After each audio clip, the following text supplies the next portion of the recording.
இந்த கேள்விக்கு முடிஞ்சா பதில் சொல்லுங்க சார்.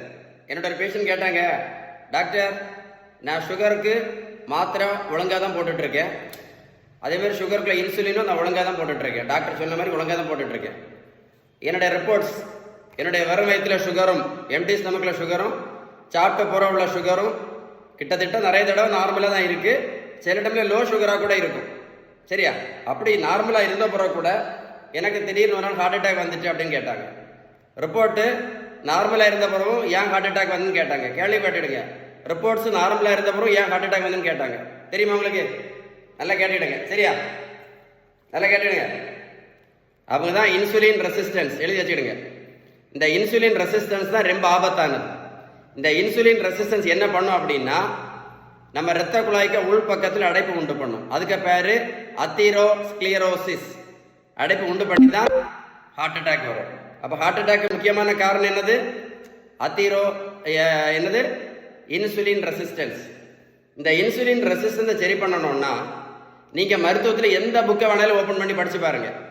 இந்த இன்சுலின் ரெசிஸ்டன்ஸை சரி பண்ணணும்னா பெஸ்ட் வே வந்து என்ன சொல்றாங்க?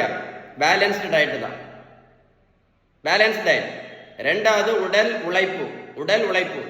மூணாவது நல்ல தூக்கம். நாலாவது தான் மாத்திரை.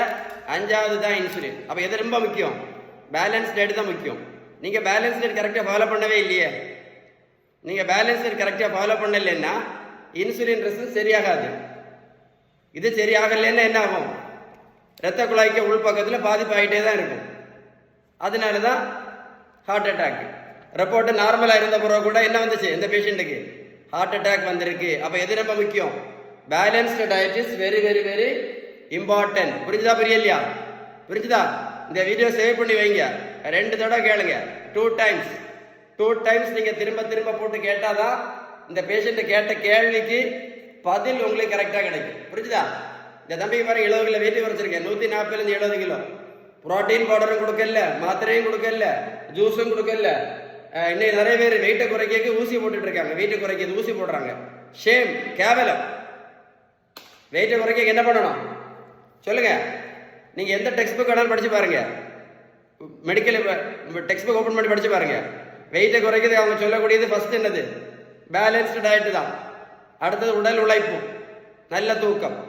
வீடியோ சேவ் பண்ணி வைங்க. ஒரு 3 தடவை போட்டு கேளுங்க. கரெக்டாக நான் சொன்ன விஷயம் புரியும்.